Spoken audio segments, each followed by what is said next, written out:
थोड़ा बिजी। हाँ माता जी, प्रभु जी, आप लोग बिल्कुल रिजल्ट की वो ना करें। है ना, रिजल्ट तो आ जाएगा। हमको तो भक्ति कैसी है, सुसुखम। है ना, बहुत आनंद से हमको भक्ति करते हुए आगे बढ़ना है। तो रिजल्ट वगैरह अपनी वो तो करना है, बहुत अच्छे से करिए, आप अच्छे से पेपर दीजिए, सब कुछ करिए, फिर छोड़ दीजिए उसकी चिंता। आगे बढ़ना है, तो जब आएगा आएगा। ठीक है, तो चलिए मैं मंगलाचरण कर लेती हूँ। ओम नमो भगवते वासुदेवाय। ओम नमो भगवते वासुदेवाय। ओम नमो भगवते वासुदेवाय। ओम अज्ञानतिमिरान्धस्य ज्ञानाञ्जनशलाकया चक्षुरुन्मिलितं येन तस्मै श्रीगुरवे नमः। श्रीचैतन्यमनोभीष्टं स्थापितं येन भूतले स्वयं रूपः कदा मह्यं ददाति स्वपदान्तिकं। वन्देऽहं श्रीगुरो श्रीयुतपदकमलं श्रीगुरुन् वैष्णवांश्च श्रीरूपं साग्रजातं सहगण रघुनाथान्वितं तं सजीवं साद्वैतं सावधूतं परिजनसहितं कृष्णचैतन्यदेवं श्रीराधा कृष्णपादान् सहगण ललिता श्रीविशाखान्वितांश्च। हे कृष्ण करुणा सिंधु दीनबंधु जगतपते गोपेश गोपिका कांत श्री राधा कांत नमोस्तुते। तप्त कांचन गौरांगी राधे वृंदावनेश्वरी वृषभानुसुते देवी प्रणमामि हरिप्रिये। नमो विष्णुपदाय कृष्णपृष्ठाय भूतले श्रीमते भक्ति वेदांत स्वामी इति नामिने। नमस्ते सारस्वते देवे गौरवाणी प्रचारिणे निर्विशेषाय शून्यवादी पाश्चात्य देशतारिणी। जय श्री कृष्ण चैतन्य प्रभो नित्यानंदा श्री अद्वैत गदाधर श्रीवासादि गौर भक्त वृंदा। हरे कृष्णा कृष्णा कृष्णा हरे हरे हरे रामा राम राम हरे हरे हरे कृष्णा कृष्ण कृष्ण हरे हरे हरे राम राम राम हरे हरे। हरे कृष्णा सभी को। हरे कृष्णा हरे कृष्णा। चलिए, तो मैं शेयर करती हूँ और फिर हम देखते हैं यूनिट 2 का पहला अध्याय, यानी 7वां अध्याय। बराबर ना? ठीक है, ओके।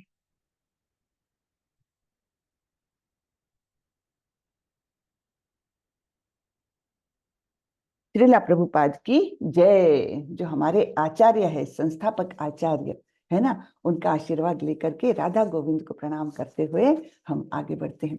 तो 7वां अध्याय जैसे माता जी ने बताया कि 1 से लेकर के 6 अध्याय जो है वो कर्मयोग प्रधान अध्याय है। 7 से लेकर 12 तक के अध्याय जो है भक्ति योग प्रधान है। और फिर आगे के अर्थात 13 से लेकर के 18 तक के अध्याय जो है वो ज्ञान योग प्रधान है। तो भक्ति को बीच में लिया गया है ना। और फिर भी प्रभुपाद बार बार बोलते हैं, भगवान भी बार बार बोलते हैं कि भक्ति योग ही सर्वश्रेष्ठ है। तो कोई बता सकेगा कि क्यों इसको बीच में रखा है? जनरली लोग क्या बोलते हैं कि जो सार रहता है, जो निष्कर्ष रहता है, वो किताब के अंत में आता है। लेकिन यहाँ भगवान ने कुछ अलग किया है। तो ये क्यों किया है? आप सबको मालूम होगा, कोई एक जन बता दे। कोई भी एक हैंड रेस करके बता दे कि इसको बीच में क्यों लिया है भक्ति योग को। जबकि बार बार भगवान बताते भक्त्या माम अभिजानाति यावान यश्चास्मि तत्वतः ततो मा तत्वतो ज्ञात्वा विशते तदंतरम। सब जगह भगवान बार बार बोलते हैं भक्ति, भक्ति ही सर्वश्रेष्ठ है। फिर बीच में क्यों लिया भगवान ने? उसके पीछे भी कुछ कारण होगा, ऐसे तो नहीं लिया, है ना। तो हमारे आचार्य एक्सप्लेन करते हैं इसको दो तीन तरीके से, दो तीन उपमाओं के माध्यम से हमारे आचार्य लोग इसको एक्सप्लेन करते हैं कि जैसे एक आपके पास अनमोल ऐसी अंगूठी है हीरे की, तो क्या आप उसको ऐसे वैसे कहीं भी रख देंगे? नहीं, उसको कैसे रखेंगे? एक बहुत अच्छे मतलब मजबूत बॉक्स में रखेंगे, जिसको ऊपर से भी कवर है, नीचे से भी सपोर्ट है ना। तो ऐसे उसको सुरक्षित रखेंगे। अब हमारे शरीर को ही देख लीजिए, हमारे शरीर में इतने महत्वपूर्ण अवयव जो ब्रेन है, ब्रेन को कैसा रखा है? एकदम मजबूत आवरण में, स्कल में रखा हुआ है ना। वैसे ही हार्ट बहुत नाजुक है और बहुत महत्वपूर्ण है, उसको कहाँ रखा है? हमारे एक हड्डियों के केज में रखा है ना। कि पूरा जो आवरण है, किस क्या बोलते हैं इसको, लंग्स ऊपर आवरण है, वो ऐसे केस में रखा हुआ है, एक सुरक्षित रखा हुआ है। तो इसी प्रकार जो भक्ति योग है ये अत्यंत महत्वपूर्ण है। समझने में वैसे ऐसा लगता है कि अरे ये तो बहुत आसान है, लेकिन फिर भी बहुत नाजुक है। उसको कोई भी लोग उसको गलत तरीके से ले सकते हैं, इसलिए उसको बड़ा ही सुरक्षित रखा है भगवान ने। तो कर्मयोग और ज्ञान योग, इनको कहा गया है ये भक्ति तक पहुंचने के साधन मात्र है ना। और ऐसा भी जरूरी नहीं कि उन साधनों का ही हमको प्रयोग करना है, हम तो डायरेक्टली भक्ति योग की तरफ जा सकते हैं डायरेक्टली। फिर बाकी अपने आप हम कर्मयोगी भी बन जाते हैं, ज्ञान योगी भी बन जाते हैं। तो ऐसा एक सरल भी है और एट द सेम टाइम बड़ा ही नाजुक, ऐसा ये विषय है भक्ति योग का, इसलिए भगवान ने इसको बड़ा सुरक्षित रखा है। ठीक है ना। तो चलिए हम देखते हैं प्रभुपाद जी क्या कहते हैं। मैं बीच बीच में अपनी भगवत गीता की बुक भी थोड़ा सा शेयर करती जाऊंगी और एक एक श्लोक ऐसे हम आगे लेते जाएंगे, ठीक है। तो इकाई 2 भगवत गीता, इसके अध्याय है 7 से लेकर 12 तक, ये दूसरी इकाई में आएंगे। और ये जो इसका नाम है वो है भक्ति योग, ठीक है ना। तो प्रभुपाद जी यहाँ पर कहते हैं, जो हमने अभी डिस्कस किया, भगवत गीता को 3 भागों में बांटा गया है। पहले 6 अध्याय, दूसरे 6 अध्याय और तीसरे 6 अध्याय। असल में इस किताब की तरह ही 2 सख्त कवर है और बीच में सामग्री है, लेखन, है ना। तो इस प्रकार भगवान प्रभुपाद जी कहते हैं कि ये कवर है उसको सुरक्षित रखने के लिए, और बीच का जो है वो असली मैटर है, यानी भक्ति योग। भक्ति योग संपूर्ण भगवत गीता का सार है। ठीक है। तो पहले 6 अध्याय वे 2 आवरणों की तरह है, हाँ, कर्म योग और ज्ञान योग। और बीच के 6 अध्याय अच्छी तरह से संरक्षित, यही भक्ति योग है। तो ये सारे एक्सर्ट्स लिए हैं प्रभुपाद जी के लेक्चर से या और कहीं राइटअप से वगैरह, ऐसे जो महत्वपूर्ण बातें हैं वो ली गई हैं। तो पहले 6 अध्याय और आखिरी के 6 अध्याय आवरणों की तरह है ना। जो है कर्मयोग और ज्ञान योग, और बीच में सुरक्षित है भक्ति योग, जो अत्यंत महत्वपूर्ण है। भगवान को प्राप्त करने के लिए भक्ति योग को कोई पर्याय है ही नहीं, कोई विकल्प है ही नहीं। आप केवल कर्म योग से नहीं जा सकते, आप केवल ज्ञान योग से नहीं जा सकते, भक्ति योग ये ही आवश्यक है, बराबर ना। तो अध्याय 7 से 12 तक भगवत गीता का सार है। हाँ? पहले 6 और अंतिम 6 अध्याय मध्य के 6 अध्यायों के लिए आवरण के समान है, जिनकी विशेष रूप से भगवान द्वारा रक्षा की जाती है। क्यों रक्षा की जाती है? क्योंकि इसको मिसलीड करना, इसको गलत तरीके से समझना, ये बहुत ही आसान है। भक्ति को अनेक तरीके से, जो सहजिया होते हैं वो बोलते हैं हम भी भक्ति करते हैं, लेकिन उनकी भक्ति कैसी है? वो बहुत ऊपरी तरीके से है ना। तो जो भक्ति है वो किस प्रकार की जा सकती है, ये 4 हमारे जो संप्रदाय है उनके माध्यम से सीखी जा सकती है। 4 ऑथेंटिक संप्रदाय, जिनमें से एक हमारा संप्रदाय है। है ना, ब्रह्म गौड़ीय संप्रदाय। तो हम बहुत ही भाग्यवान लोग हैं एक्चुअली स्पीकिंग। तो बहुत ही भाग्य है हमारा कि हम ऐसे एक ऑथेंटिक संप्रदाय से जुड़े हुए हैं। और जो आचार्य स्वरूप में हमको इतने महान भक्त मिले हैं, श्रीला प्रभुपाद, और उनकी ही परंपरा चली आ रही है, गुरु शिष्य परंपरा एकदम अटूट। ऐसी गुरु शिष्य परंपरा कहाँ से शुरू हो रही? कृष्ण से। कृष्ण, ब्रह्मा, नारद, इस प्रकार से ये अटूट श्रृंखला चली आ रही है और हम उससे जुड़े हैं। ये हमारा बहुत ही महान भाग्य है, बहुत ही अहेतुकी कृपा है हम पर। तो कई लोग बोलते हैं भक्ति तो उनको मिलती है जिन्होंने पिछले जन्मों में अच्छे कार्य किए हैं। ये ठीक है, लेकिन देखिए इस सोच के पीछे भी अहंकार छुपा हुआ होता है कि मैंने अच्छे कार्य किए हैं, इसलिए मैं भक्ति से अभी जुड़ सकी हूँ इस जन्म में, है ना। तो ये भी एक अहंकार का कारण हो जाता है। एक्चुअली भक्ति का जो बीज है वो संपूर्णतः भगवान की कृपा से मिलता है। तो ये जब हम एकदम तत्वतः जान ले कि ये भक्ति असामान्य है ना, बहुत कम लोगों को मिलती है और वो केवल अहेतुकी कृपा है भगवान की, तब हम उसको विशेष रूप से हम उसको डेवलप करने का प्रयत्न करेंगे। अन्यथा क्या लगता है लोगों को? हाँ, हमने किया है पिछले जन्मों में अच्छा कर्म, तभी तो भगवान का नाम हमारे मुंह पर आ रहा है। जी नहीं, ये केवल कृपा है, गुरु परंपरा की और भगवान की कृपा है जो हमारे मुख में कृष्ण का नाम आ रहा है। ठीक है ना। तो चलिए आगे बढ़ते हैं। तो ये फिर से वही बताया है कि पहले 1 से 6 अध्याय कर्मयोग, फिर भक्ति योग और फिर ज्ञान योग, ऐसी ये भगवद गीता की रचना है। अब छठे अध्याय के अंत में कर्म योग खत्म हुआ, तो छठे अध्याय के अंत में भगवान भक्ति योग के बारे में बताते हैं कि कौन सा योगी भगवान को सबसे ज्यादा महत्वपूर्ण है और प्रिय है, ऐसा है उनका मत है। तो ये छठे अध्याय के अंतिम श्लोक में भगवान ने बताया है। इस प्रकार से आप देखेंगे ना, तो हर अगला अध्याय पिछले अध्याय से जुड़ा हुआ होता है। तो हमको वो समझ करके आगे जाने से हमको वो लिंक मिलती जाती है। नहीं तो ऐसा लगता है कि एब्रप्टली भगवान ने ये क्यों शुरू कर दिया, हाँ, कि कर्मयोग खत्म हुआ और एकदम से भक्ति योग को चालू किया, ऐसा क्यों कर रहे भगवान? तो उसके पीछे हमेशा एक लिंक रहती है। तो जैसे कि छठे अध्याय के अंत में मैं जरा वो शेयर कर लेती हूँ भगवत गीता, 1 मिनट। हाँ, तो उससे क्या होगा, हम थोड़ा सा पढ़ते भी जाएंगे।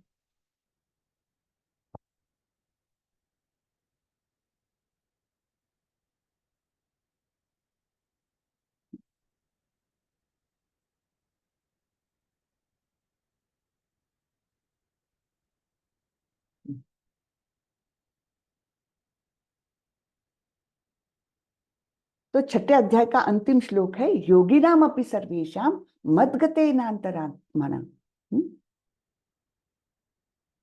एक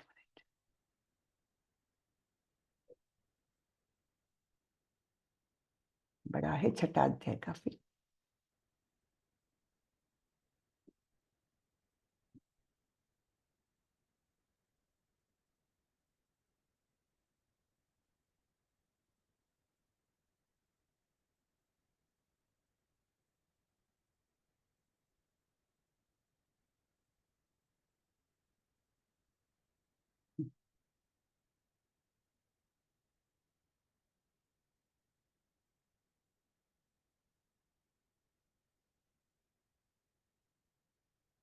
छठे अध्याय में भगवान बहुत सुंदरता से वो बताते हैं ना, मन कैसा अ, चंचल होते हुए भी उसको हम कैसे कंट्रोल में ला सकते हैं, है ना। बहुत सुंदर बातें हैं छठे अध्याय में, हर अध्याय में है।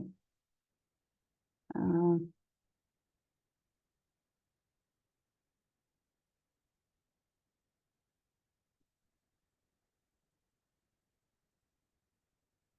हाँ, तो ये अंतिम श्लोक है छठे अध्याय का। योगी नामपि सर्वेषां मद्गतेनान्तरात्मना श्रद्धावान भजते यो मां समे युक्त तमो मतः। तो और समस्त योगियों में जो योगी अत्यंत श्रद्धा पूर्वक मेरे परायण है, अपने अंतःकरण में मेरे विषय में सोचता है और मेरी दिव्य प्रेमा भक्ति करता है, वह योग में मुझसे परम अंतरंग रूप से युक्त रहता है और सबों में सर्वोच्च है, यही मेरा मत है। तो भगवान का मत है तो वो तो सर्वोपरि है ना। तो भगवान का मत है कि जो अंतःकरण में मेरे विषय में सोचता रहता है, यानी हमेशा भगवान का स्मरण, हाँ, और भगवान की दिव्य प्रेमा भक्ति करता है। नवविधा भक्ति के हमको मार्ग पता है, उनमें से कोई एक या अनेक अपना करके जो प्रेमा भक्ति करता है। और प्रेम कब होगा? जब कोई रिश्ता बनेगा, बराबर है ना। प्रेम ऐसे ही तो नहीं हो सकता, तो प्रेम के लिए एक रिश्ता बनाना होता है। तो जो 5 रस बोले हैं उनमें से एक तो खैर मनुष्य के लिए नहीं है। 4 जो है उसमें से दास्य, साख्य, वात्सल्य और माधुर्य, इनमें से कोई भी एक रस से हमको भगवान से जुड़ना होता है। और इस प्रकार सदैव भगवान का स्मरण करना है, सदैव भगवान के लिए ही कार्य करना है। जो कुछ भी करें हम सब भगवान को समर्पित करते हुए करना है। तब फिर हम भक्ति में आगे बढ़ते हैं। भक्ति का अत्युच्च शिखर भी हम प्राप्त कर सकते हैं, जिसे कहते हैं प्रेमा भक्ति। तो इस प्रकार भगवान बोलते हैं कि ऐसी भक्ति, ऐसा योग जो है वो सबों में सर्वोच्च है, यही मेरा मत है। बराबर ना। तो चलिए आगे बढ़ते हैं 7वें अध्याय की ओर। तो इस अध्याय का नाम है भगवत ज्ञान, यानी भगवान के बारे में हम ज्ञान प्राप्त करने जा रहे हैं। अब क्यों ज्ञान प्राप्त करना है हमको? अभी तो हमने देखा कि कर्म योग, ज्ञान योग ये तो सेकेंडरी है, भक्ति योग प्रधान है। फिर यहाँ ज्ञान की बात क्यों आ रही है? अब ये ज्ञान ऐसा है, ये भगवान के विषय का ज्ञान है। अर्थात हम किसी से भी रिश्ता जब बनाते हैं तब सबसे आवश्यक क्या होता है? उस व्यक्ति के बारे में जानकारी हासिल करना, बराबर ना। अगर हम किसी व्यक्ति को जानते ही नहीं हैं तो कैसे रिश्ता बनाएंगे? तो इसलिए भगवान से रिश्ता बनाने के लिए ये आवश्यक है कि हमको भगवान के बारे में ज्ञान रहे। केवल हम सुनते हैं भगवान महान है, सुनते हैं ना, भगवान बहुत महान है, ये तो हमको मालूम है, लेकिन महान क्यों है, कितने हैं, क्या करते हैं वो, ये तो हमको नहीं मालूम। इसलिए भगवान यहाँ पर बताते हैं कि मेरे विषय में जानो, और जब जानकारी हासिल करोगे, ये ज्ञान प्राप्त करोगे मेरे विषय में, अन्य विषय का नहीं, ये नहीं फिजिक्स केमिस्ट्री मैथमेटिक्स करना है हमको, भगवान विषय ज्ञान जब हम प्राप्त करेंगे तब हम जानेंगे कि भगवान कितने महान हैं, भगवान हमारे लिए क्या क्या करते हैं, भगवान से हमारा रिश्ता क्या है ना। ये जब ज्ञान हमको प्राप्त हो जाएगा तब कहीं जाकर हम ये रिश्ता जोड़ने लगते हैं, है ना। तो इसलिए ये भगवत ज्ञान। तो भगवान बोलते हैं, मैया सत्तमना पार्थ योगम युंजन मदाश्रयः असंशयम समग्रम माम यथा ज्ञास्यसि तच्छृणु, है ना। तो तच्छृणु, सुनो, है ना। सुनो को यहाँ पर बहुत महत्वपूर्ण बताया है। क्यों? क्योंकि हम जानते हैं नवविधा भक्ति में सबसे पहला आता है श्रवणम, बराबर ना। हाँ, तो सबसे पहला महत्वपूर्ण अंग है भक्ति का श्रवणम। तो इसके लिए टॉप मोस्ट उदाहरण किसका दिया जाता है श्रवणम भक्ति का? कौन बताएगा? परीक्षित महाराज। परीक्षित महाराज, एकदम सही प्रभु। हाँ, तो परीक्षित महाराज एक ऐसा उदाहरण है जिन्होंने केवल श्रवण के माध्यम से भगवत प्राप्ति की, है ना। उनको जीवन के आखिरी 7 दिन मिले थे केवल। अब देखिए, हमको तो पता ही नहीं है हमारा अंत कब आएगा, उनको कम से कम पता था कि हाँ, आज से 7 दिन मुझे मिले हैं जीवन के और उसके बाद मेरी मृत्यु अटल है, ये उनको पता था। तो उन्होंने 7 दिनों का पूरा उपयोग करके केवल श्रवणम के माध्यम से उन्होंने भगवत प्राप्ति की। हमको तो पता ही नहीं है, हम किसी भी क्षण हम हमारा अंतिम श्वास ले सकते हैं, तब फिर कितनी अनसर्टेनिटी है। तब तो हमको बहुत ही ज्यादा सजग रहकर हर क्षण कुछ ऐसा करे कि हम भगवान से जुड़ते रहे, जुड़ते रहे, जुड़ते रहे, बराबर है ना। तो इस प्रकार से ये श्रवणम बहुत ही महत्वपूर्ण है, इसलिए भगवान बोलते हैं तत् श्रृणु। हाँ, तच्छृणु बोलते हैं। तो यहाँ पर भी ये निष्कर्ष दिया है अध्याय 1 से लेकर 6 का। सभी योगियों में जो महान आस्था के साथ हमेशा मुझ में स्थित रहता है, मेरे बारे में अपने भीतर सोचता है और मुझे पारलौकिक प्रेम पूर्ण सेवा प्रदान करता है, वह योग में मेरे साथ सबसे घनिष्ठ रूप से जुड़ा हुआ है और सबसे श्रेष्ठ है। ये मेरा मत है। ठीक है, ये हम देख चुके हैं। तो ये मत गतेन और अंतरात्मनः, ये महत्वपूर्ण श्लोक है, छठे अध्याय का जो निष्कर्ष है। तो मेरे परायण होना और सदैव मेरे विषय में सोचते हुए अंतः आत्मना, अपने भीतर मुझे स्थित करना। ठीक है ना। तो इस प्रकार ये छठे अध्याय का निष्कर्ष हमने देखा। अब ये 7वां अध्याय यहाँ से शुरू हुआ है। यथा ज्ञाससि तच्छृणु, सुनो, सुनो को महत्व दिया जा रहा है। तो भगवान कहते हैं, हे प्रथापुत्र, अब सुनो कि तुम किस तरह मेरी भावना से पूर्ण होकर और मन को मुझ में आसक्त करके योगाभ्यास करते हुए मुझे पूर्णतया संशय रहित जान सकते हो। तो यही प्रभुपाद जी श्रृणु अर्थात श्रवणम का महत्व यहाँ पर बताया जा रहा है। अब सुनो हे प्रथा के पुत्र, कैसे, यथा जिस तरह, ज्ञाससी जान सकते हो, तत् श्रृणु यानी किसके बारे में जान सकते हो, मेरे बारे में जान सकते हो, उस विषय के बारे में तुम मुझसे सुनो। अब भगवान से ही क्यों सुनना है? क्योंकि हाँ, हमारे जो प्रामाणिक गुरु होते हैं वो हमको ये मार्ग बताते हैं, लेकिन यहाँ तो अर्जुन के समक्ष स्वयं भगवान खड़े हैं, तो वे स्वयं ये ज्ञान दे रहे हैं कि इसे सुनो, मुझसे सुनो, है ना। जानिए कैसे, सुनकर जानिए। अब ये जो अध्याय है इनका विश्लेषण जरा सा किया है, 1 से लेकर 18 तक के भगवद गीता के अध्याय है। आप जानते हैं कि ये भगवद गीता बेसिकली क्या है, संवाद है, कृष्ण और अर्जुन के बीच का संवाद, है ना। तो ये दो मेन कैरेक्टर्स है, कृष्ण अर्थात सबसे टॉप मोस्ट, फिर अर्जुन के श्लोक आते हैं, फिर संजय जो नैरेट कर रहे हैं धृतराष्ट्र को, है ना। धृतराष्ट्र तो जन्मांध है, उनको संजय उनके सचिव जो है कुरुक्षेत्र का संपूर्ण जो हालचाल है वो नैरेट करके बता रहे हैं। तो संजय के भी काफी से श्लोक है और धृतराष्ट्र का केवल एक श्लोक है। अब ये कुछ अध्याय ऐसे हैं जिनमें केवल कृष्ण ही बोलते हैं, कोई अन्य नहीं बोल रहा है। तो ये कौन से अध्याय है? ये एक तो 7वां है, हाँ, फिर 9वां है, और फिर 15 और 16। ये 4 अध्याय ऐसे हैं जिसमें केवल और केवल कृष्ण ही बता रहे हैं, बात कर रहे हैं, उसमें कोई प्रश्नकर्ता नहीं है, उसमें कोई नैरेटर नहीं है, कुछ भी नहीं, है ना। तो ऐसा ये 7वां अध्याय हम जो देख रहे हैं, इसलिए ये अत्यंत महत्वपूर्ण है। केवल कृष्ण के शब्द है इसमें, कुछ कुछ भी उसमें अलग बातें है ही नहीं। तो इसलिए ये 7वां अध्याय और 9वां अध्याय जो है ना बहुत ही महत्वपूर्ण है, क्योंकि ये संपूर्णतः भगवान ने बोला हुआ है और इसमें हम भगवान के विषय जानकारी हासिल करते हैं। इसलिए छठे अध्याय के अंतिम श्लोक में बताए अनुसार योगाभ्यास शुरू करना चाहिए।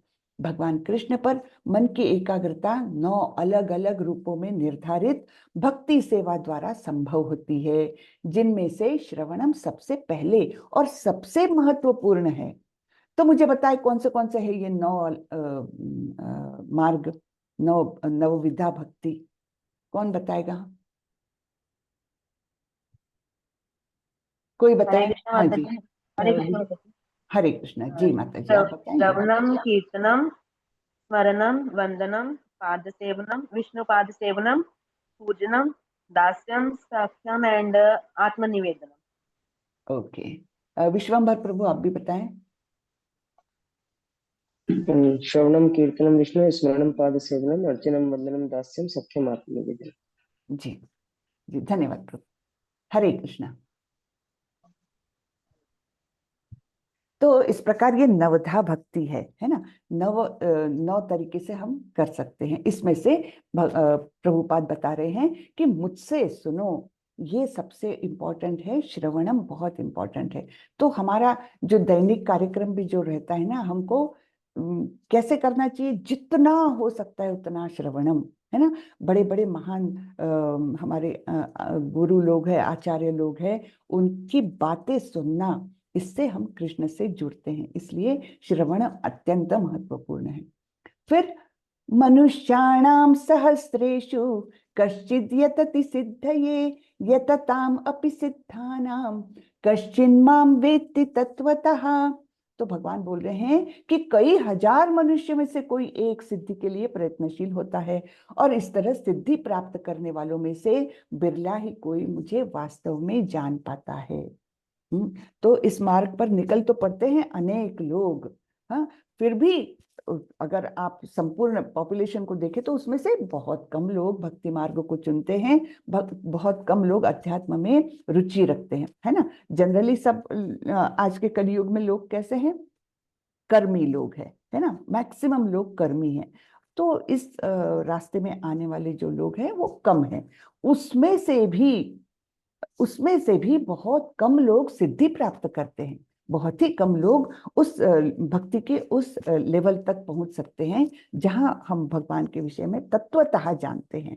तो इस प्रकार से ये बहुत ही कम रेयर स्पीसी है जो भक्ति में लगी है। तो हम भी थोड़े बहुत उस बहुत कम लोगों में जो रेयर ये है, उनमें हमारा भी अभी समावेश होने जा रहा है, अगर हम भक्ति की तरफ पूर्णतः आगे बढ़ते हैं तो, बराबर है ना। तो हमारे आचार्य लोग, हाँ, गुरु परंपरा के लोग और अन्य भक्त लोग, ये कैसे थे, बहुत रेयर।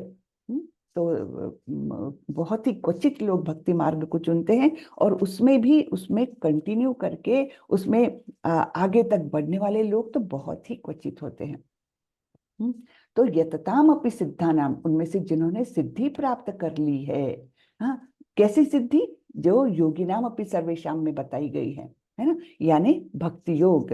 तो योगिनाम अपि सर्वेशाम में जो सिद्धि बताई है, ऐसी वैसी सिद्धि नहीं, वो अष्ट सिद्धि वगैरह वो नहीं, भक्ति की सिद्धि वो प्राप्त कर ली है, वो अत्यंत रेयर है। तो शायद ही मुझे कश्चिन माम वेत्ति तत्वतः, बहुत कम लोग मुझे सच में जान सकते, तत्वतः जान सकते हैं। तो यहाँ पर प्रभुपाद जी और एक्सप्लेन कर रहे हैं कि कश्चिन माम वेत्ति तत्वतः का मतलब क्या है। तो ब्रह्म साक्षात्कार निर्विशेषवादी या परमात्मा साक्षात्कारी योगी के लिए यह संभव नहीं है कि वह कृष्ण अर्थात पूर्ण पुरुषोत्तम भगवान को माता यशोदा के पुत्र या अर्जुन के सारथी के रूप में समझे। तो ये जो रूप है भगवान का, द्विभुज रूप, सुंदर श्याम सुंदर, ऐसा अत्यंत मनोहारी सर्वाकर्षक ऐसा जो रूप है, उसके बारे में जानना ये निर्विशेषवादी या जो योगी है, जो परमात्मा पर ध्यान केंद्रित करते हैं ना, तो ये इन लोगों के लिए भगवान को जानना, द्विभुज श्याम सुंदर रूप में उनको जानना, ये पॉसिबल नहीं होता। केवल भक्त ही उस स्तर तक पहुंच सकते हैं। ब्रह्म साक्षात्कारी कहाँ तक जाते हैं, वो जाते हैं ब्रह्म ज्योति तक, है ना, वहां तक की उनकी मर्यादा है। और फिर परमात्मा साक्षात्कारी योगी क्या करते हैं, ध्यान में बैठते हैं और अपने हृदयस्थ परमात्मा के दर्शन करने के इच्छुक रहते हैं। लेकिन इनके दोनों की भी लिमिटेशन है। परमात्मा अर्थात भगवान का सर्वव्यापी स्वरूप, है ना। तो लेकिन ये दोनों आश्रित है भगवान पर, जो सबसे मतलब गुह्यतम ऐसा उनका रूप होता है, ये सब लोग नहीं जान पाते, केवल भक्त ही जान पाता है।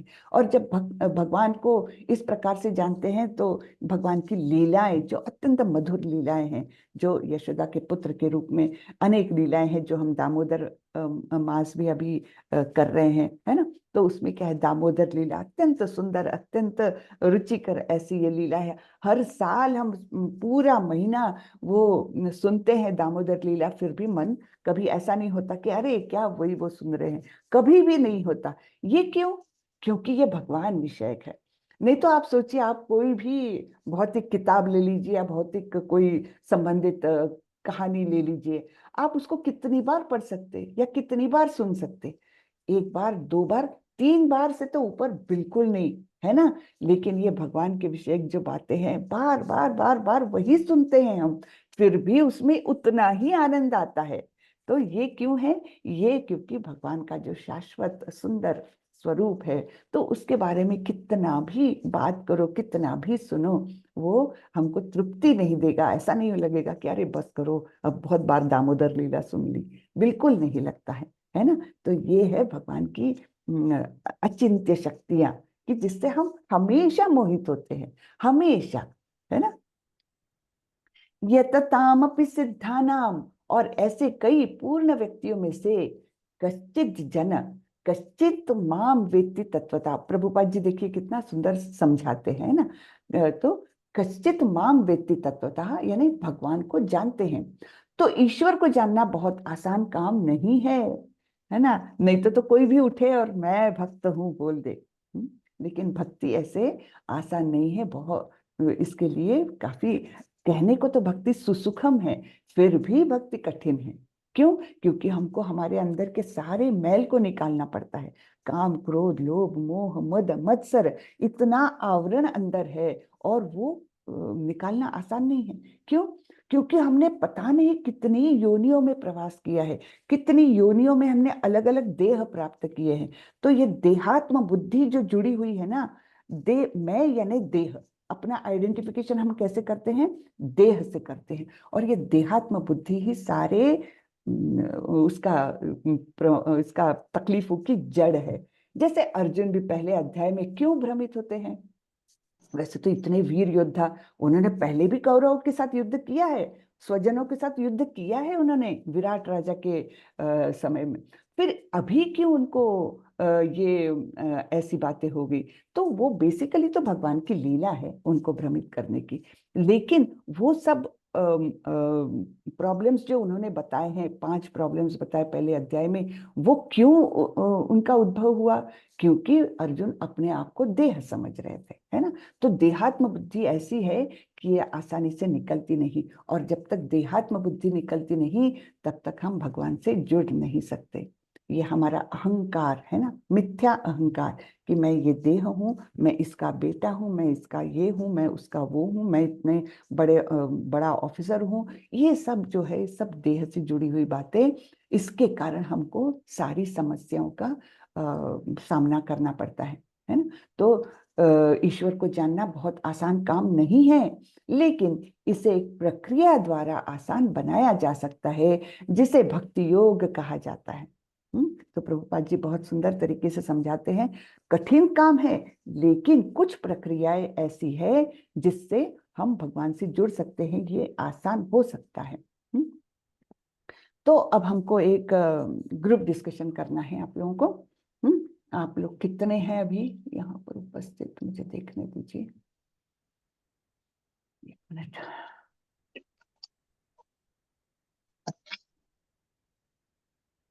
तेरह लोग हैं, 13 में से 2 3 गए, 10 लोग हैं, है ना। तो हम कितने हाँ, 10 लोग में कितने ग्रुप्स बनाऊं मैं? 3 बना लेते हैं। 5-5 के 2 बना दीजिए 5-5 के 2 ही बनाए, ठीक है, ठीक है। तो डिस्कस हो जाएगा। हाँ 3 में फिर कम डिवोटी होंगे ना, डिस्कस नहीं हाँ होगा। हाँ, कम लोग हैं। ओके, तो यहाँ पर ब्रेकआउट रूम्स 2 ही बनाती हूँ। तो विषय मैं बताती हूँ, पहले विषय बताती हूँ, उसके बाद ये करती हूँ, ठीक है। हाँ, तो 7.4 to 12, हाँ, छंदों, अनुवादों और तात्पर्य में दिए गए विवरणों से चित्र बनाए, यानी उसको एक्सप्लेन करना है। हाँ,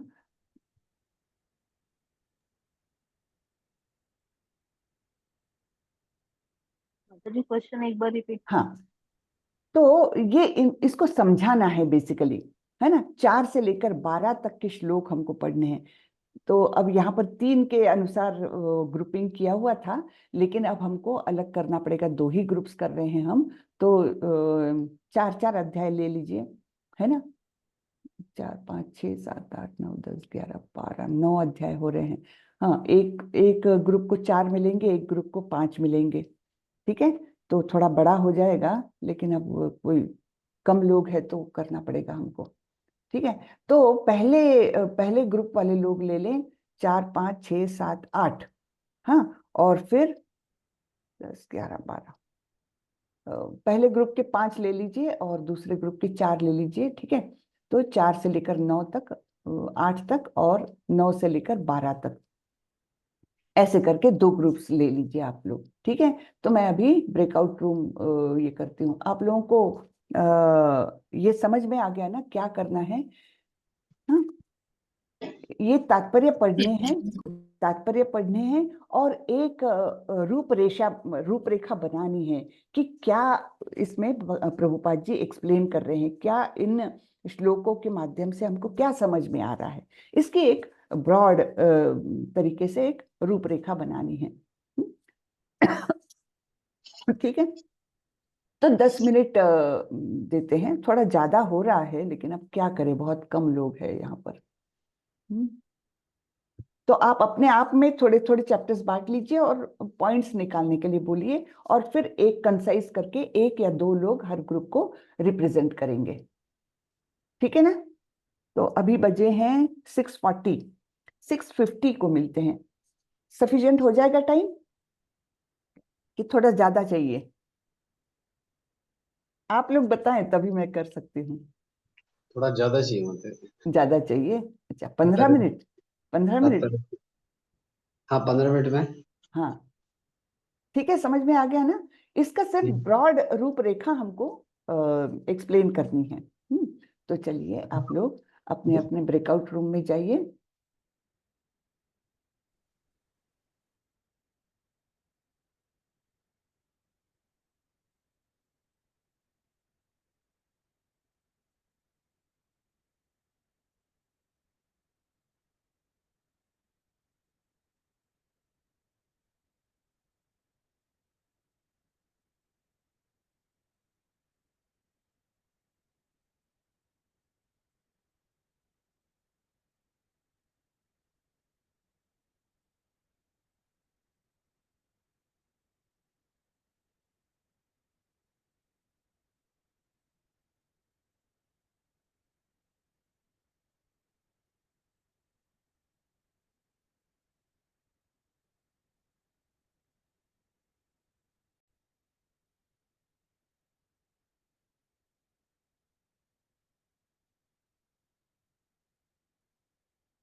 हरे कृष्णा।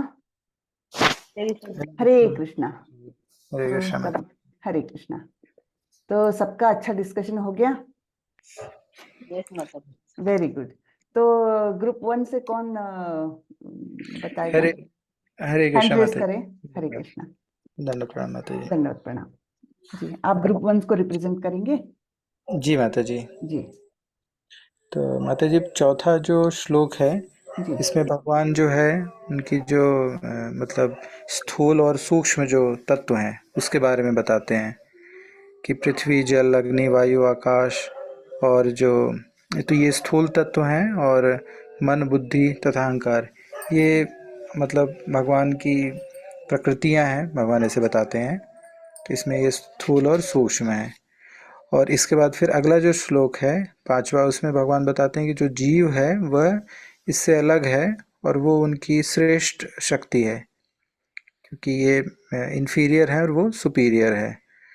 उसके बाद जो 6वां जो श्लोक है उसमें ये बताया जा रहा है कि भगवान सभी चीज़ों के उद्गम है। जैसे जो आत्मा और शरीर है उन सभी के जो स्रोत हैं वो भगवान है। और 7वां श्लोक भी यही कि भगवान जो है समस्त कारणों के कारण हैं और जो भी चीज़ें हैं सभी भगवान पे ही आश्रित हैं। और 8वां जो श्लोक है उसमें ये बताया जा रहा है कि जो कुछ भी मतलब भगवान कृष्ण जो है न केवल सभी चीज़ों के स्रोत कारण आधार हैं, बल्कि सभी वस्तुओं के सार भी हैं। जैसे रस, भगवान कहते हैं कि मैं जल का स्वाद हूँ, मैं सूर्य तथा चंद्रमा का प्रकाश हूँ। तो जो भी चीज़ें हैं उन सभी का जो सार है वो भी भगवान है। तो ये संक्षेप में माता जी चर्चा हुई बहुत थी। अच्छे, बहुत अच्छे प्रभु। तो प्रभु जी ने अच्छे से उसका समरी बता दी है। ग्रुप 2 के कौन है? ग्रुप 2 का कौन रिप्रेजेंट करेगा? हरे कृष्ण माते, दंड प्रणाम। हरे कृष्ण प्रभु। माते, यहाँ पे जैसे भगवान बता रहे हैं अपने एक एक उसके बारे में, ऐश्वर्य के बारे में, ठीक मैं ये करता हूँ, तो ऐसे ही भगवान 9वें उसमें बताते हैं कि मैं पृथ्वी का आदि सुगंध था अग्नि उसमें। तो भगवान यहाँ पे बताना चाह रहे हैं कि जो कुछ भी है, जो कुछ भी यहाँ पे एक्टिविटीज हो रही हैं, उनमें सब में भगवान ही उसके मूल कारण है। कि जैसे गंध है तो वो पृथ्वी की जो गंध है, या अग्नि की जो उसमें ताप है, कुछ भी है जो भी आपका, जैसे हम कोई भी अगर हम एक्टिविटी कर रहे हैं, जैसे हम प्रसाद खाते हैं, तो उसको जो पाचक शक्ति है वो भी भगवान, उसमें जो जठर अग्नि है हमारी, उसको भी भगवान ही करते हैं। तो मतलब भगवान ये बताना चाह रहे हैं कि बिना मेरे आप जरा से भी मूवमेंट नहीं कर सकते, कोई मूवमेंट पॉसिबल नहीं है। कुछ भी सुगंध है, भौतिक जो भी चीजें हैं यहाँ पे, उनका जो भी गंध है, वायु की जो सुगंध है, या जो भी यहाँ पे एक्टिविटीज हो रही है, वो सारा का सारा मुझ में ही, मैं ही उसका बीज वो हूँ। जो 10वां श्लोक में भगवान कहते हैं कि ये जो समस्त जीवों के आदि बीज है, जो जहाँ से उत्पन्न हो रहा है, हर चीज कोई चीज भी वो हो रही है उसकी जो प्रकट हो रही है, तो उसका सब सभी चीजों को उससे, मुझसे ही उसको समझो, मेरे से ही वो सब चीज आ रहा है। और जो जो तेज है आपके अंदर, जो किसी अगर पुरुष में कोई बुद्धि बहुत वो है उसकी, तो वो भी क्या है, मेरे से ही, मैं ही उसका वो हूँ, मूल कारण हूँ। और ये जो जो कहते हैं बलवान, बलवानों का बलवान, भगवान कहते हैं 11वें उसमें कि मैं ही सभी कामनाओं तथा इच्छाओं से रहित बल हूँ, सर्वश्रेष्ठ बल हूँ। तो यहाँ पे बता रहे हैं प्रभुपाद जी, तात्पर्य में बोल रहे हैं कि जैसे कोई बहुत बलवान है, बट उस बलवान का वो उपयोग अपने उसके लिए नहीं करता, कि मतलब उसको समाज की सेवा में लगा, भगवान के जो जो प्रकृति है उसको दूसरों की जो रक्षा करने में अगर उस बल का प्रयोग करता है, ये अपना कोई बल दिखाने के लिए प्रयोग नहीं करता किसी को, मैं बहुत बलवान हूँ, ये हूँ। तो उस चीज के लिए ऐसी माता पिता जैसे अभी कोई संतान उत्पत्ति करते हैं, तो वो सिर्फ क्या होती है, अगर संतान को सृष्टि की रचना करने, भगवान की जो ये है, जो प्रकृति को चलाने के लिए, जिससे भगवान का जो कृष्ण भावना भावित बने, और आगे वो अ, भगवान को मतलब भगवान का जी प्रचार कर सके, ऐसी संतान उत्पन्न करनी चाहिए कि वो समाज को एक सही व्यवस्थित उसमें लेके जाए और भगवान का वो करें, भगवान से सबको जोड़ें। तो ऐसे नहीं कि अपने इंद्रिय तृप्ति के लिए हम कोई भी कुछ करें। तो आगे हमारे प्रदीप प्रभु उसको प्रेजेंट करेंगे। कृष्ण माता जी, हरे कृष्ण धन्यवाद। प्रभु जी। हाँ, ये भगवान 12वां श्लोक में बता रहे हैं कि ये जो प्रकृति के 3 गुण है, सतोगुण, रजोगुण, तमोगुण, वे उन्हीं से उत्पन्न हुआ है, लेकिन भगवान उनसे अफेक्ट नहीं होते हैं। करेक्ट जी, जी माता जी, ठीक है। जी। हरे कृष्ण जी, सबने सार अच्छा बता दिया। तो हम आगे देखते हैं, यहाँ पर प्रभुपाद जी और एक्सप्लेन करते हैं इसको।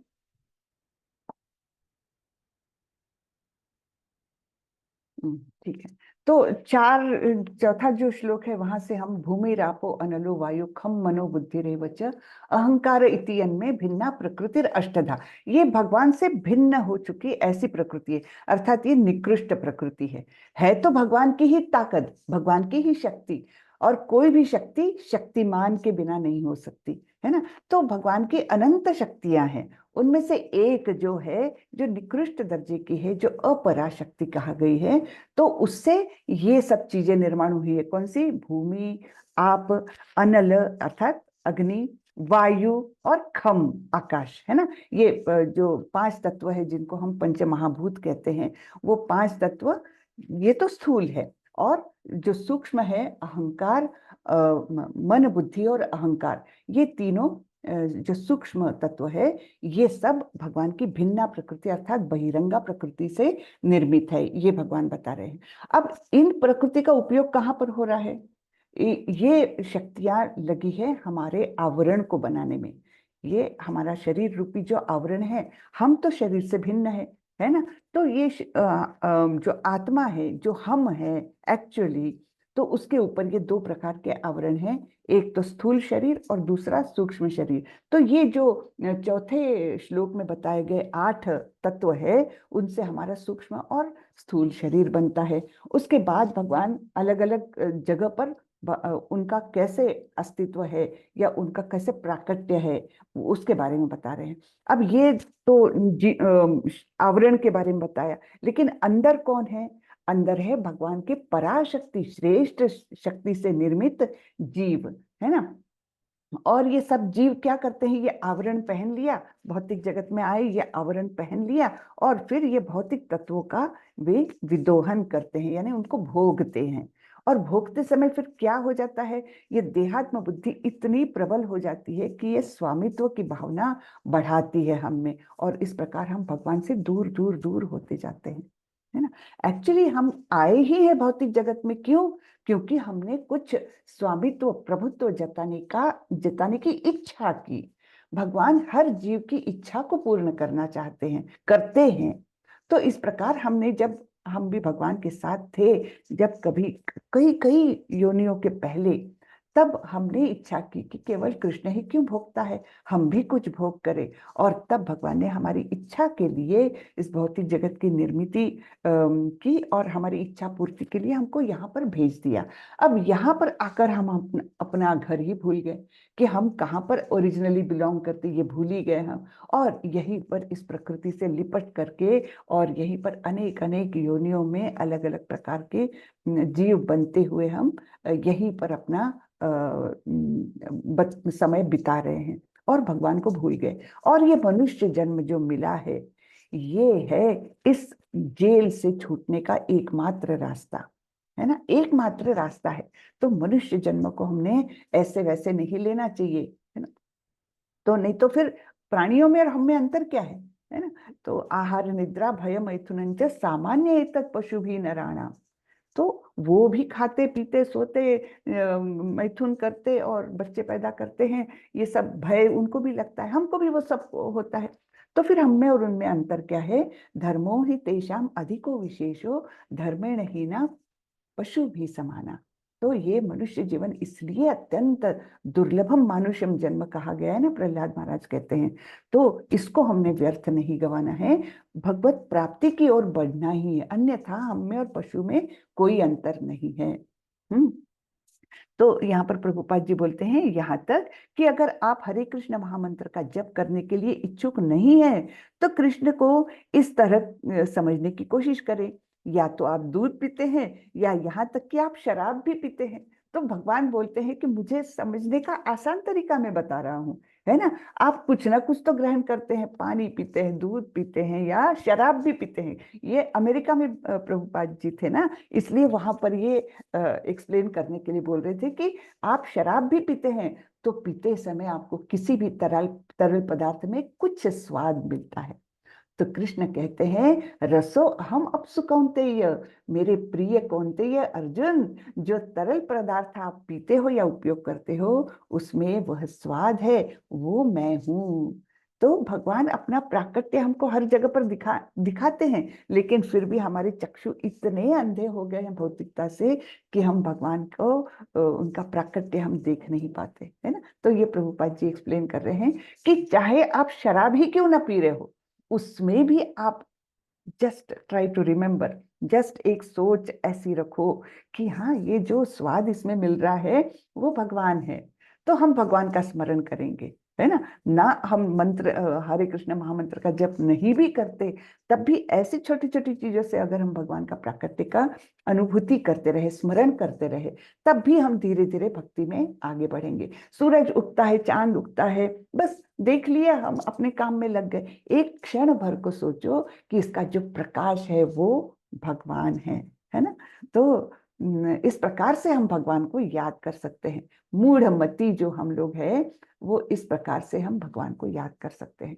जरा देखें कि यह कैसे आसानी से किया जा सकता है। कोई भी बिना कुछ तरल पिए नहीं है ना। या तो कोका कोला या पानी या यह या वह, यानी कुछ भी, है ना। कुछ तो पी रहा होगा। तो कृष्ण कहते हैं कि मैं वो स्वाद हूं। तो कृष्ण के समझने में कठिनाई कहाँ है? प्रभुपाद जी का देखिए एक्सप्लेन करने का तरीका कितना सरल हुआ करता था, है ना। तभी तो इतने भक्त उनसे जुड़े। तो इसमें कठिनाई कहाँ है कि हम कृष्ण को नहीं समझ सकते? कठिनाई है कहाँ? हर चीज में आप भगवान का प्राकट्य समझ सकते हो। फिर मयि सर्वमिदम, सब कुछ मुझ पर निर्भर है। सब कुछ, चाहे वो ग्रह तारे हो, चाहे कुछ भी हो, चाहे जीव हो, चाहे सजीव या निर्जीव, कुछ भी हो, सब कुछ भगवान पर ही निर्भर है। तो आगे बढ़ते हैं। तो इस प्रकार भगवान ने अपने प्राकट्य के बारे में बताया कि यहाँ यहाँ यहाँ तुम मुझे महसूस करो। हाँ, बीजम माम सर्वभूतानाम, सब कुछ जो है उसका ओरिजिन मैं ही हूँ, मुझसे ही सब कुछ उद्भूत है। तो ये हमको समझना चाहिए। हम सोचते हैं हमने इतनी बड़ी भारी बिल्डिंग बना दी। अरे बिल्डिंग के लिए मटेरियल लगता है, हाँ मटेरियल मैंने खरीदा। अरे भाई, वो मटेरियल बनने के लिए बेसिक एलिमेंट्स जो लगते हैं वो किसने निर्माण किए? क्या वो किसी मनुष्य के द्वारा निर्मित है? नहीं, वो भगवान के द्वारा ही निर्मित है। तो हर चीज के अगर बेस में जाएंगे हम, तो हमको भगवान के प्राकट्य की अनुभूति होगी ही होगी। तो इस प्रकार से हमने अपनी सोच को बदलना चाहिए, है ना। और केवल मैंने ये किया, ये भावना अब बिल्कुल नहीं रहनी चाहिए, क्योंकि हमको हर चीज में ये भगवान का ही क्रिएशन है। इतनी बात तो समझनी चाहिए ही चाहिए 7वें अध्याय के बाद, बराबर है ना। त्रिभिर्गुणमयैर्भावै एभिः सर्वमिदं जगत् मोहितं नाभिजानाति मामेभ्यः परमव्ययम्। तो तीनों गुण, रजो सतो रजो और तमो से मोहित होकर सारा संसार मुझे गुणों से ऊपर और अक्षय नहीं जानता। तो भगवान का स्वरूप कैसा है? हम तो बंधे हुए हैं, हम तो जेल में हैं, लेकिन भगवान जेल के बाहर ही नहीं, जेल को नियंत्रण में रखने वाले भी है। हाँ, तो ये महत्वपूर्ण बात है कि हम तो इस दुर्ग में हैं जिसकी जेलर है दुर्गा। हाँ, और भगवान कैसे हैं? जिन्होंने इस जेल को क्रिएट किया, मेंटेन कर रहे हैं और नष्ट भी करेंगे, वही भगवान है। तो ये इस प्रकार से तीनों गुणों से ऊपर है। तो गुण का अर्थ संस्कृत में रस्सी भी होता है। हाँ, रस्सी को गुण कहा गया है। तो इस प्रकार से हम इन 3 रस्सियों से बंधे हुए हैं। कभी एक रस्सी अपने को एक अपने तरफ खींचती, कभी दूसरी रस्सी खींचती है, कभी तीसरी। तो इस प्रकार से गुणों का प्रभाव जो है, प्राबल्य जो है, वो अलग अलग समय पर अलग अलग हो सकता है, लेकिन बंधे हुए तो हम है ही, है ना। तो लेकिन भगवान कैसे हैं? भगवान इन सबसे ऊपर है, गुणातीत। गुणों से बंधे हुए नहीं है, गुणों के निर्माण करता है और गुणों के कंट्रोलर है। हाँ, तो इस प्रकार से हमने भगवान को जानना चाहिए कि सारा संसार मुझे गुणों से ऊपर और अक्षय नहीं जानता। दैवी हेषा गुणमयी मम माया दुरत्यया मामेव ये प्रपद्यन्ते मायाम एताम तरन्ति ते। ये बहुत ही सुंदर श्लोक है, आप सभी लोग इसको कंठस्थ कर लीजिए। एक्चुअली अब भक्ति शास्त्री में आप सब लोग हैं, तो करना क्या चाहिए? जो 108 श्लोक प्रभुपाद ने बताए हैं, बहुत इंपॉर्टेंट श्लोक है भगवद गीता के, तो उनको आपने धीरे धीरे करके कंठस्थ करना चाहिए। तो ये तो श्लोक आप जरूर कर लीजिए, बड़ा ही सुंदर श्लोक है देखिए। और इसके लिए जो लेवल 1 में हम लोग पिक्चर दिखाते हैं ना, तो इतना सुंदर पिक्चर है, उससे हमारी एकदम मतलब क्लियर हो जाता है कि एक समुद्र है और वहां पर सब लोग गोते खा रहे हैं। अब समुद्र को तैर करके पार करना क्या पॉसिबल है हमारे लिए? बिल्कुल नहीं, किसी जीव के लिए पॉसिबल नहीं कि वो अपने मन से इस भवसागर को पार करे। कोई और छोर दिख नहीं रहा है इसका। तब कोई भी हो, कोई भी कितना भी प्रबल या शक्तिमान जीव हो, वो इस भवसागर को अपने आप पार नहीं कर सकता। तो ये दुरत्य या अत्यंत कठिन है इसको पार करना। और ये कैसी माया है? ये दैवी माया है, यानी भगवान की ही शक्ति है ये, जो हमको, जिसमें हम फंसे हुए हैं। और गुणमयी यानी ये 3 गुणों से युक्त ऐसी ये माया है, भवसागर है, और उसको पार करना अत्यंत कठिन है। लेकिन मामेव ये प्रपद्यन्ते, जो केवल मेरी शरण, माम एव, केवल मेरी शरण जो ग्रहण करता है, तो वो बड़ी आसानी से इस भवसागर को पार कर जाता है। तो आप आंखों के सामने लाइए, सारे जीव ऐसे गोते खा रहे हैं समुद्र में, है ना? तो कौन एक दूसरे की हेल्प कर सकता है? कोई नहीं, सब अपने अपने में ही लगे हुए हैं, कोई किसी की हेल्प नहीं कर सकता। लेकिन ऐसे समय में एक रेस्क्यू हेलीकॉप्टर ऊपर से आता है और वो आपके लिए रस्सी नीचे खींचता है, नीचे डालता है और वो खींच लेता है आपको। वो ही एक मार्ग है। यानी जो गोते नहीं खा रहा है, केवल वही आपको बचा सकता है ना? यानी सभी लोग बंधन में हैं, जो बंधन मुक्त है वही केवल आपको भी बंधन मुक्त कर सकता है। ठीक है ना? तो ये मामेव ये प्रपद्यन्ते मायाम एताम तरन्तिते, केवल मेरी शरण में जो आता है उसको ये भवसागर पार करना पॉसिबल हो जाता है, अन्यथा नहीं तो हम एक योनि से दूसरी योनि, आज मनुष्य शरीर है, अगला जन्म पता नहीं किसका मिलेगा, है ना?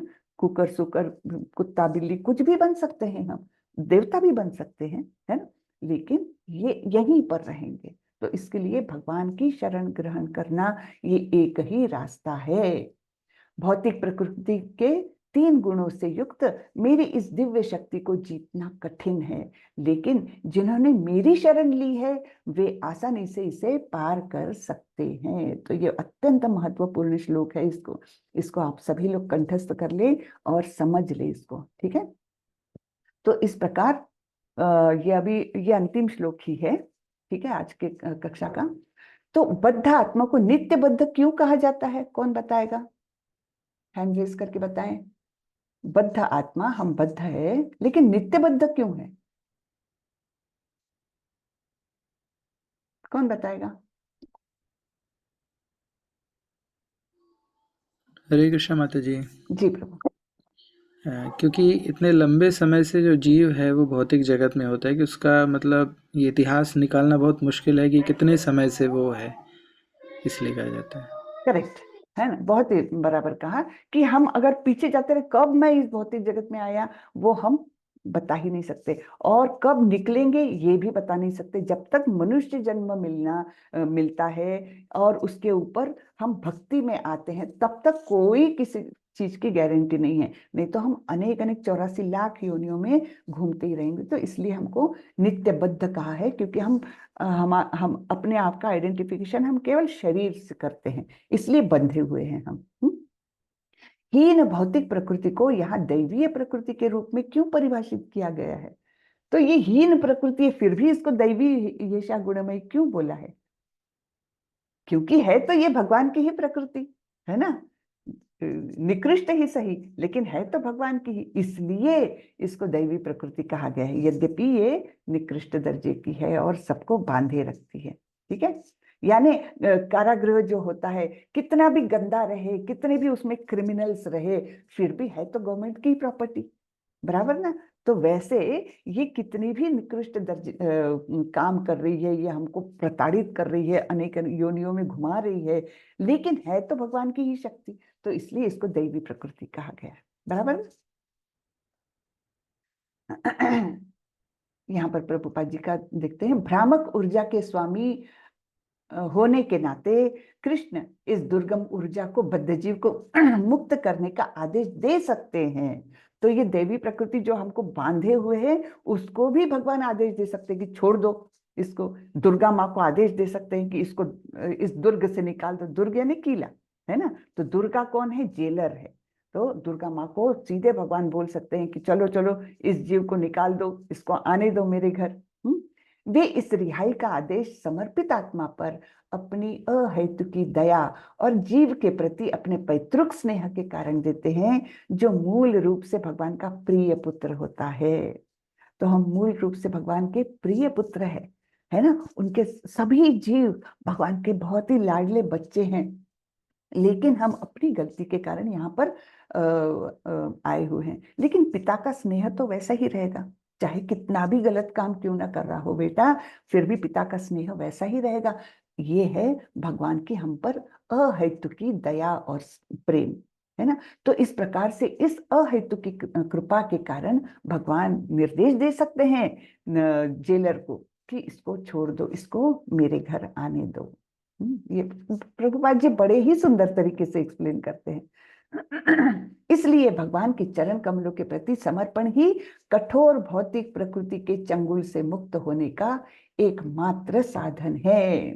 तो ये तात्पर्य होता है यानी 7.14 जो दैवी हेषा गुणमयी, इसका निष्कर्ष क्या बता रहे हैं प्रभुपाद कि केवल भगवान के चरणों के प्रति समर्पण ये ही हमको मुक्ति का मार्ग दिखा सकती है, मुक्त होने का एकमेव साधन है, एकमात्र साधन है। ठीक है ना।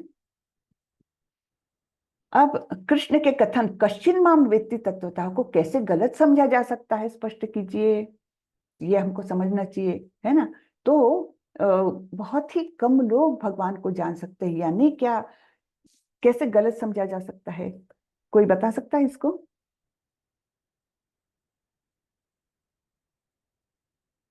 कि भगवान को जानना इतना कठिन है ना। यद्यपि भगवान इसको इतना सुलभ करके बता रहे हैं, लेकिन फिर भी जो हम देहात्म बुद्धि से जुड़े हुए हैं, हम इस देहात्म बुद्धि के बाहर नहीं आ सकते, क्योंकि अनेक योनियों में हमने इस देह का ही आवरण पहना हुआ है। इसलिए हम कच्चिन माम वेत्ति तत्वतः, बहुत कम लोग इस देह के आवरण के ऊपर उठ के, इन गुणों के बंधन के ऊपर उठ के भगवान को समझ सकते हैं। ठीक है। तो इसलिए लोगों को लगता है ये क्यों बोल रहे हैं कश्चिन माम वेत्ति, मैं तो जान सकता हूँ। केवल जान नहीं सकते, केवल पढ़ने से नहीं होता, उसको अनुभूति होनी चाहिए, और उसके लिए हमको देहात्म बुद्धि से ऊपर उठना पड़ेगा, है ना। और वो सबसे कठिन है, बराबर ना। ये हमारा अहंकार जो है ना, मिथ्या अहंकार, कितना अंदर तक वो छुपा हुआ है। जब हम जप करते हैं, धीरे धीरे उसमें प्रगति करते हैं, तब हमको हर परत दर पतर समझ में आता है कि हम पर कितना यह अहंकार हावी है। हाँ, हर जगह पर मैं कर रहा हूँ, इवन जप करते समय मैं जप कर रहा हूँ, कितने ध्यान से कर रहा हूँ, ये सब अहंकार है ना। तो इसलिए वैसे तो कठिन भी है और वैसे तो अत्यंत सरल भी है। जैसे भगवान हमको स्वयं बता रहे कि हर जगह पर उनकी अनुभूति की जा सकती है, तो वो सरल भी है, कठिन भी है। लेकिन कई लोग इसको गलत समझ सकते हैं कि क्यों कठिन है ना, क्यों तत्वतः जानना यानी क्या है, ये बातें नहीं समझ सकते। तो इसलिए उसका उद्देश्य हमने समझना चाहिए, भगवान क्यों ऐसे बोल रहे हैं।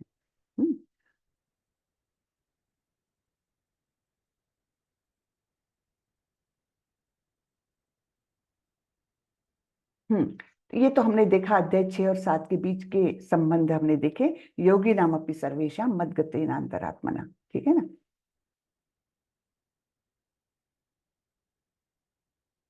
ठीक है।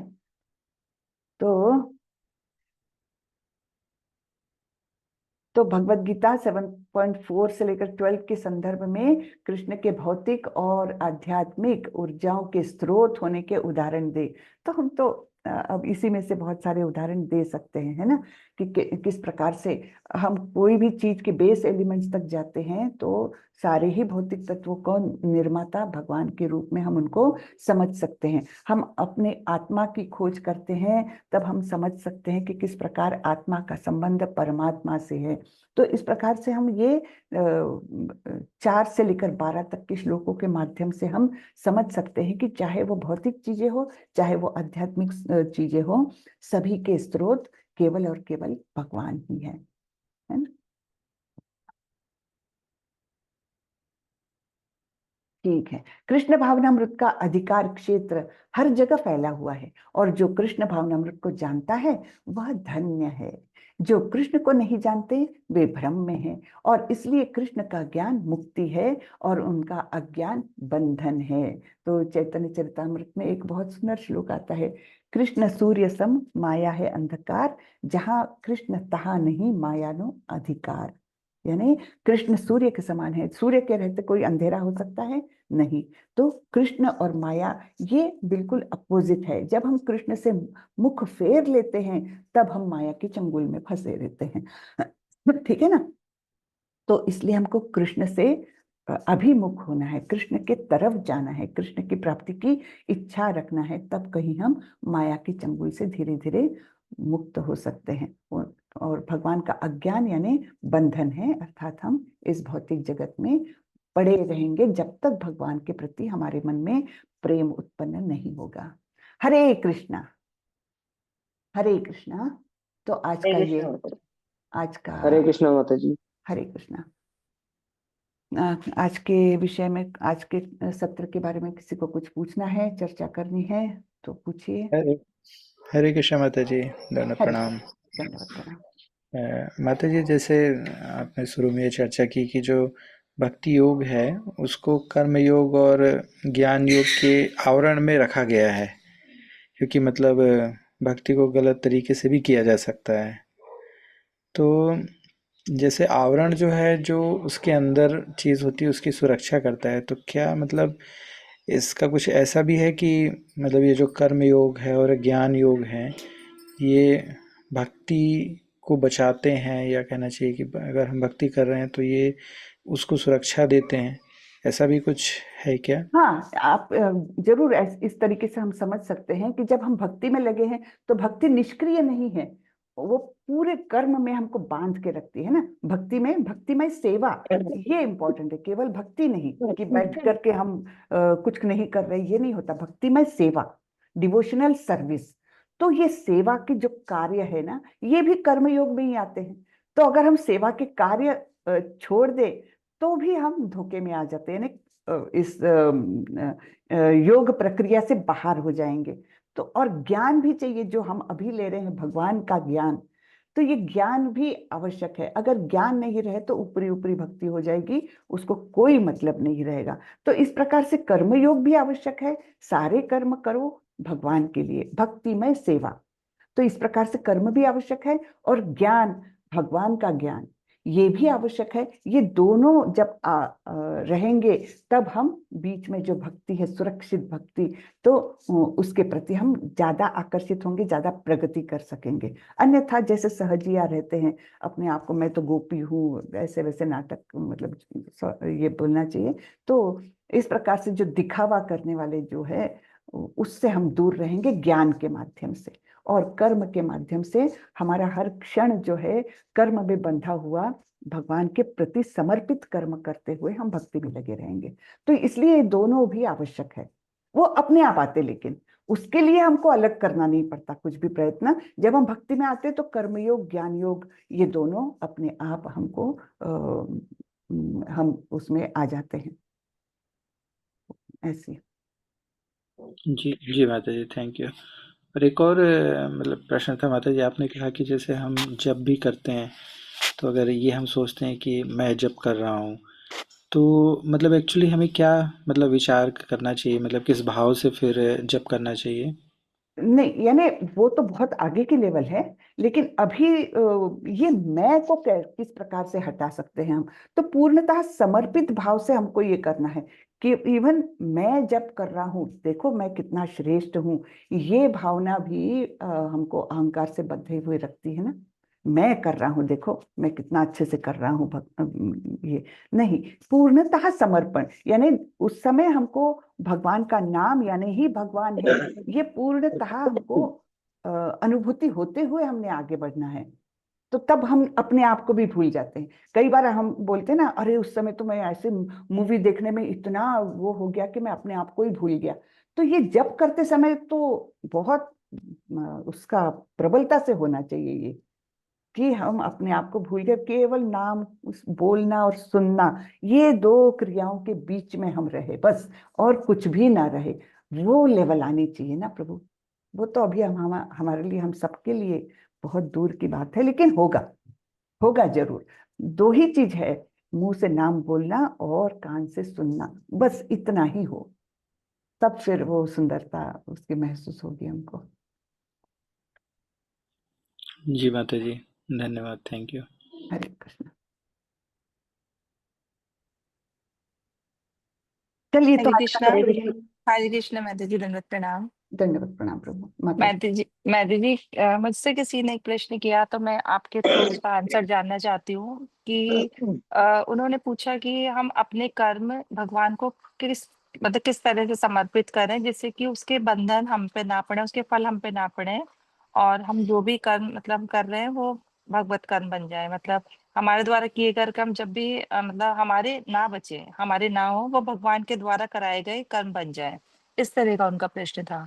हाँ, तो वो तो एक वो है ना, यज्ञार्थात कर्मणो अन्यत्र लोकोयम कर्म बंधनः तदर्थम कर्म कौन्तेय मुक्त संग समाचार। तो क्या है, यज्ञ के रूप में कर्म करो, यानी विष्णु के लिए कर्म करो। मैं ये जो भी कार्य कर रही हूँ भगवान की प्रसन्नता के लिए कर रही हूँ। ये जब हम हर चीज के पीछे रखेंगे तो उसका फल नहीं मिलेगा हमको।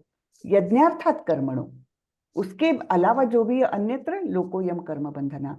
तो हर कार्य को हमने एक तो ये सोचना चाहिए, क्या ये भगवान को प्रसन्न करने वाला कार्य है, क्या इस कार्य से भगवान प्रसन्न होंगे। हाँ, तो मैं पूर्णतः उनको प्रसन्न करने के लिए ये कार्य कर रही हूँ, समर्पित करते हुए, है ना।